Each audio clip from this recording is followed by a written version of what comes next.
Hey there guys, welcome to Dinos World once again. Surprise, surprise. Today I review the Avenger Street 180. I'm here at S&S Kompalli, S&S Bajaj. Thanks to them, they're allowing me to review this bike for you guys. So every detail that you need to know about the Street 180, including my first ride impression, is what is coming up. So without further ado, let's go ahead with this video.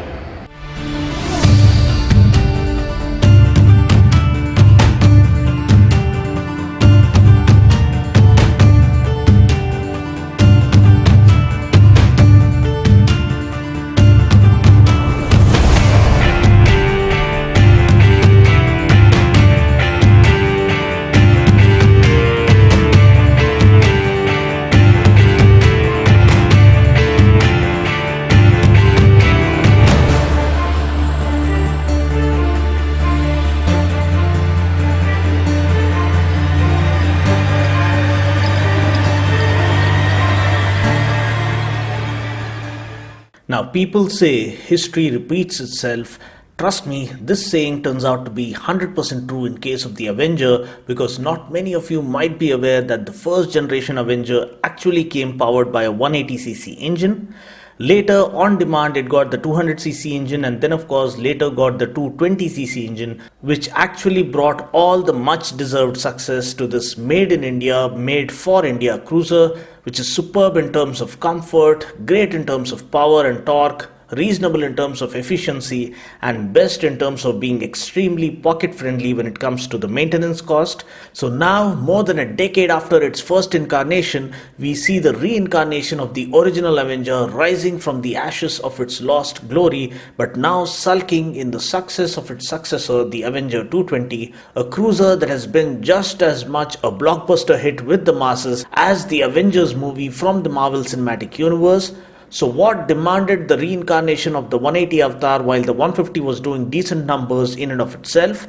Well, maybe it is the Suzuki intruder effect and the fact that Bajaj are always known to play number games with its rivals by offering higher engine capacity for the same price as that of the competition. A strategy that has worked wonders for Bajaj with the Pulsar 180, the Pulsar 220, or even the Avenger 220, that all managed to offer more value, more power, and more of pretty much everything compared to other 150cc to 160cc motorcycles that end up falling in the same price bracket. So how good is the new Avenger Street 180? Well, looking at the design, we get the same design tweaks for the Street 180 as that of the Street 220. Almost all the styling elements are absolutely identical. Say for instance the headlamp with the LED position light.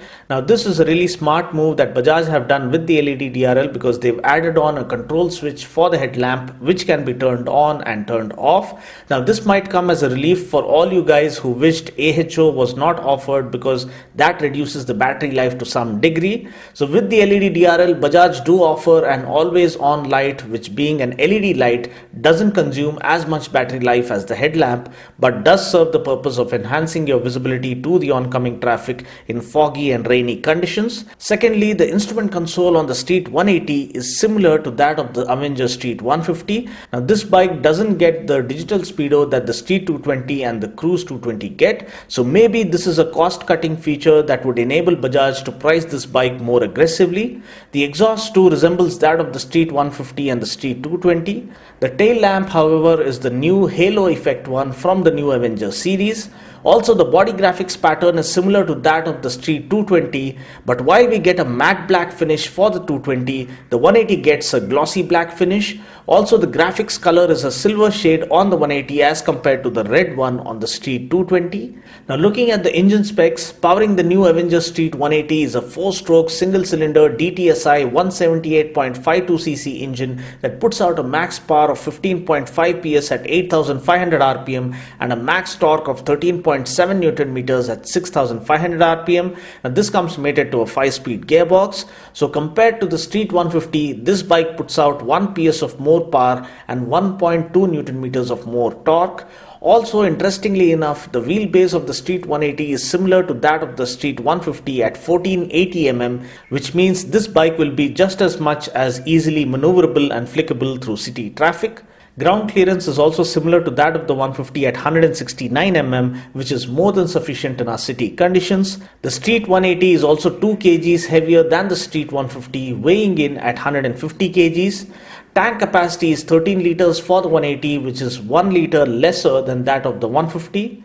Next, even the brakes are upgraded for the 180 because the 180 gets a 260mm disc up front compared to the 240mm disc on the Street 150. The suspension setup and the tires remain the same for both the bikes. The Street 180 gets tubeless tires, and I believe the Street 150 also got tubeless tires with the BS4 update. Now, taking the bike out for a spin, I loved the butter smooth engine along with its slightly more responsive nature compared to the Street 150. Trust me, the 180 feels a little more punchier and peppier when it comes to acceleration right off the mark or even on the go. At the same time, it isn't as responsive as the 220. Now, given the choice, I would still prefer the Street 220 over its younger siblings because it still comes across as a perfect package in terms of pretty much everything. Now, coming back to the Street 180, the clutch feel is nice and light. The throttle action is also light and easy and effortless. The heel and toe shifter provides for easy and convenient gear changes in the stop and go city traffic.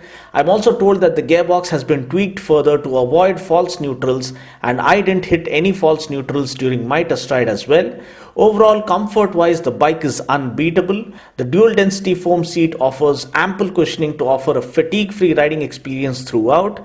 The street control handlebar along with the shorter wheelbase allow you to wade through the city traffic easily and effortlessly. On the open stretches, the bike feels nice and stable and planted up to speeds of 80 km per hour. The refinement is quite impressive because there is no hint of vibration even up to speeds of 80 km per hour. Talking about the brakes, we get a 260mm disc up front and 130mm drum brake at the back. The braking is good enough now that we get a larger diameter front disc with the Street 180. Also, my suggestion to avoid skidding issues with this bike would be to maintain appropriate tire pressure as mentioned in the user manual. Also, while applying the brakes, please apply both front and rear brakes together to avoid skidding issues. Suspension wise, we get telescopic forks up front and twin shock absorbers at the rear. Please note that the second spring rate in the rear shock absorbers has been further tweaked to prevent the suspension from bottoming out easily, especially when riding with a pillion on board. Talking about the wheels and tires, we get a 17-inch wheel with 90/90 tire up front and a 15-inch wheel with a 130/90 tire at the back. As I mentioned before, we do get tubeless tires on this bike. Now, mileage wise, there is no particular mileage claim as such, but I believe we can expect around 42 to 45 kmpl from this bike under mixed riding conditions. I suggest that you go through my mileage tips video by following the link in the description portion below. Now, price ex-showroom Hyderabad for the Avenger Street 180 is rupees 83,731. Well, that's pretty much it for now. I just hope you found this video useful. Until next time, this is Dino saying ciao. Take care, God bless, and ride safe.